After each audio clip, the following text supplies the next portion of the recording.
When I saw my daughter at the mall food court counting coins, I asked, "Where's the car we bought you?" She said her husband and Mill took her car, money, and threatened to take her daughter. I just told her, "Don't worry, I'll handle this." The worn sneakers, the faded grocery store uniform with the name tag barely hanging on, the way my daughter Sophia kept her eyes down when I spotted her at the food court in the mall, counting coins to buy a small coffee. I almost didn't recognize her. My daughter, who used to wear designer clothes, who drove a brand new SUV I'd helped her buy just 2 years ago, was now sitting alone in the food court looking like she hadn't slept in days. "Sophia." I walked up to her table. "Sweetheart, what are you doing here? Where's Emma?" My 4-year-old granddaughter should have been with her. It was Wednesday afternoon, Sophia's day off from her nursing job at the hospital. She looked up, and I saw it. The dark circles under her eyes. The way her hand trembled slightly as she set down her coffee cup. The flash of fear before she tried to smile. "Hi, Mom. Emma's with Richard and his mother. They're taking her to the park. Richard, her husband, and Diane, her mother-in-law." "Where's your car?" asked, sliding into the seat across from her. "The Highlander I helped you get?" Sophia's smile faltered. She looked away toward the entrance of the mall. "Richard needed it for work.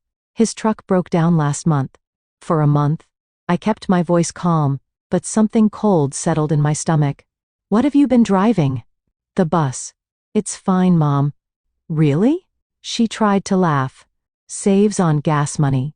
I looked at my daughter. Really looked at her. The weight she'd lost. The uniform that hung loose on her frame. The way she kept glancing at her phone like she was expecting something. Or someone. "Sophia." I reached across the table and took her hand.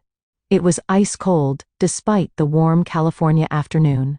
"Tell me what's happening." She pulled her hand back. "Nothing's happening. Everything's fine. I need to go soon. Richard said he'd call when they're done at the park." "Why didn't you go with them to the park?" "I had some errands to run." "What errands?" "Just stuff." She stood up abruptly. "I should go. I need to catch the 3:15 bus." I stood too. "I'll drive you home." "No." The word came out sharp, almost panicked, then softer. "No, Mom. I'm fine." "The bus is fine?" We stood there in the middle of the food court, surrounded by the noise of families, having lunch, teenagers laughing, the smell of pizza and Chinese food. And my daughter looked at me with eyes that were asking me to please not push this. But I was her mother, and I'd been a real estate attorney for 33 years before I retired. I knew when someone was